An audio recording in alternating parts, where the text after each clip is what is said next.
A growing number of gun-wielding gangsters involved in murder and extortion in KZN are young school-going boys. As the famous Hilton Hotel opens its doors again, welcome news that the South African economy has grown. And why the abrupt pause in the High Court case involving 10 Umkhonto weSizwe party members. There's more extortions going on in the communities than meets the eye. Seems no one is immune from the country's explosive extortion. Hello, I'm Jane Dutton. Good to have you with us. This is Eyewitness News. KwaZulu-Natal police have raised concern about the increasing involvement of young people in criminal activities. This comes after 6 suspects were killed in a shootout with police in Durban at midnight. They're young, like age average. They're supposed to be school. Some of them in matric and some of them maybe at university. They are in that age range. But the only thing they know is to communicate. And the sad part is that every time when there's engagement with the police, they are so burdened that they just shoot. They don't care.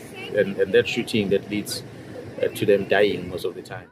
Mkhwanazi says the group was linked to the recent killing of 4 young people over the weekend west of Durban. It's believed the gang is also being investigated for other crimes, including robberies, more murder cases and extortion.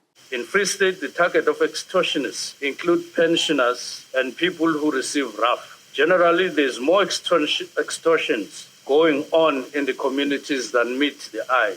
The dramatic increase in extortion across the country made it back onto Parliament's agenda today. Minister of Police, Senzo Mchunu, spoke about the rising trend and what the police are doing to stop it. The crime has been reported in all provinces except Limpopo and the Northern Cape. Special focus will be given to the Eastern Cape, where traditional leaders are allegedly involved. Police said South Africans are not reporting cases due to fear and intimidation. The country's economy has expanded by 0.4% in the second quarter of the year, following last quarter's revised figures. It might seem minuscule, but it does signal there is some sort of recovery. The rebound comes at a time when the country has seen a significant reprieve in load shedding.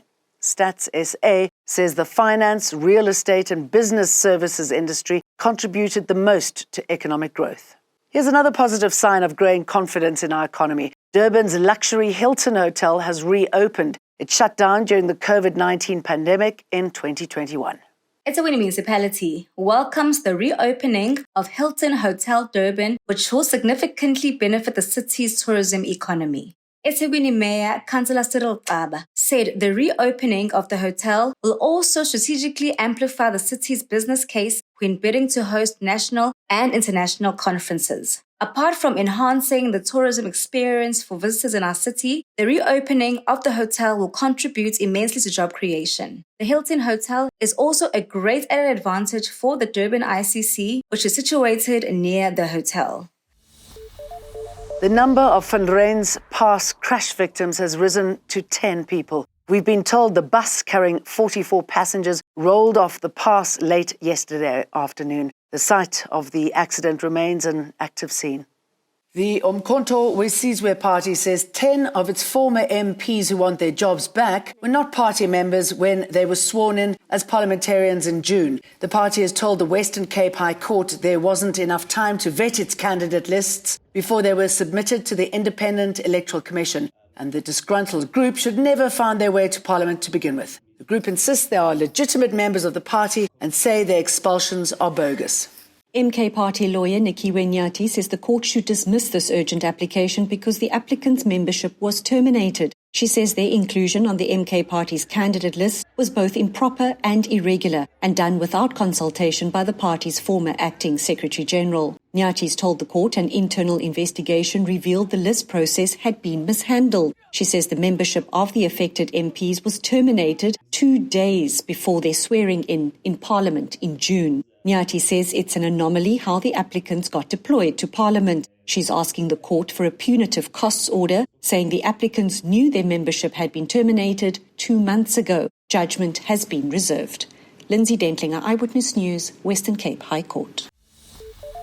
A new name for the rock mass that hit South Africa last week at a speed of 20 kilometers per second meet the Ngweba meteorite. Experts from 3 major universities have gathered to discuss the meteorite, which pierced through the Earth's atmosphere in the Eastern Cape 2 weeks ago. The bite-sized meteor could be seen during the day before it made its final landing in the Eastern Cape.